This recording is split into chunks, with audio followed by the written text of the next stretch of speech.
We were just away on a little vacation, and I found myself getting so frustrated with the kids' menus. We have two kids, and we don't eat out that often. But when we do, it's a special treat. But when it's a circumstance where we're away from home, we tend to eat out a majority of the time when we're on vacation. And because I'm not going to lie, I also like to have a little break from the preparation, the dishes, all of that comes with making meals. So I enjoy the vacation as well. But when taking our kids to the restaurants, I just found myself getting so frustrated at the lack of nourishment on a kid's menu. When you're looking at, a regular adult's menu, you can find ways to get nourishment, right? But with kids, it's, you're looking at your chicken tenders and fries, you're looking at grilled cheese and fries, hamburgers and fries. There's really nothing completely nourishing about those meals. And I understand where restaurants are coming from, that if they offered healthier options more often than not, they're not going to have people take them up on that, right? I do wish they would, maybe offer smaller portions of what they're offering on the adult menu, but that's for a whole nother video. But anyways, I wanted to give you 4 tips, 4 things to consider to help your kids so that their dinner isn't derailed, or their lunch or their breakfast when you're going out to eat several times in a row. Say you are on a vacation, or even if you are out to eat, just some things to consider for your kids when you're thinking about the ingredients, the sugar, and those types of things. So my first tip is, if at all possible, skip the sugary sodas or juices and just opt for water or milk.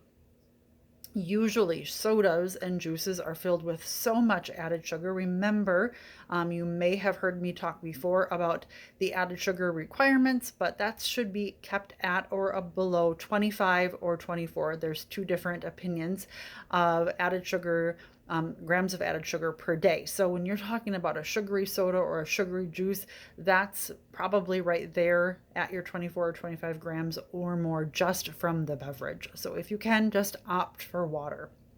The second thing is to think about is looking at the appetizer. Is there something on the appetizer list, or even just a side salad? That's what I ended up doing. Is I ended up getting a side salad for my kids to share, to munch on while they were waiting for their food, and that helped them so much, and that got them some veggies, some fiber in their diet before they ate those chicken tenders and fries.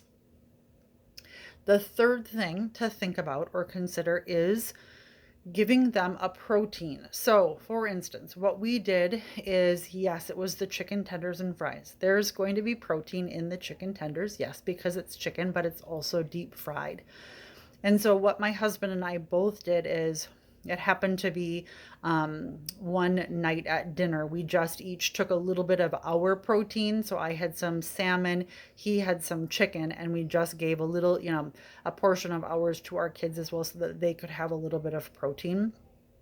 But if there's an option for a grilled chicken, a piece of grilled chicken, or salmon, if your kids eat salmon, any way for your kids to get a nice clean piece of protein, I always say, even as an adult, I prioritize protein at a restaurant first and foremost. So helping your kids to be able to prioritize those even a little bit.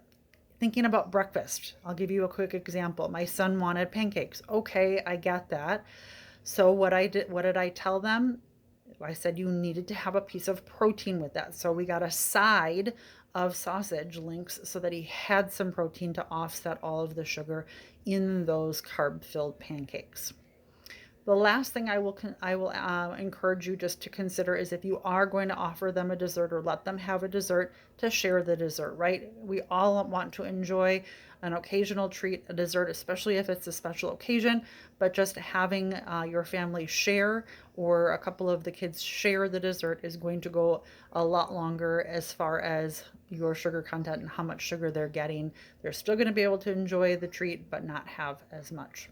So I hope that helps you and your family, and just a few tips as far as being able to go out to eat and not completely to derail your nutritional habits, and just to help encourage and find ways to get your kids nourishing meals while still eating out. To you and your family's health, take care.